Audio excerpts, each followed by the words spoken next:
Buonasera e ben ritrovati con il TG Flash di New Sicilia, di seguito i titoli più importanti del pomeriggio.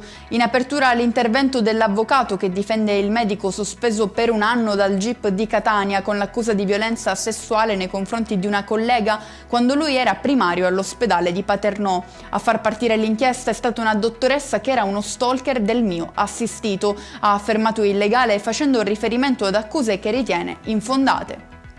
Ci spostiamo a Racalmuto in provincia di Agrigento dove un furgone ha preso fuoco mentre era in marcia sulla statale 640.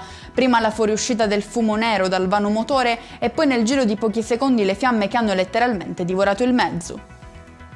Momenti di tensione all'ospedale Garibaldi Inesima a Catania a causa di un paziente andato in escandescenze dopo aver ricevuto le dimissioni. Un'aggressione non fisica ma verbale nei confronti di una cardiologa e di una psichiatra intervenuta poco dopo.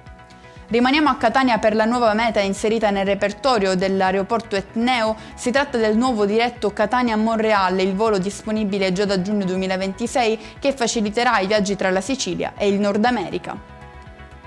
Chiudiamo con le previsioni meteo per domani in Sicilia. Il bel tempo fa un passo indietro lasciando spazio a tempo instabile e cieli nuvolosi. La protezione civile ha diramato per domani un'allerta gialla che vedrà coinvolte le province di Messina, Catania e Palermo.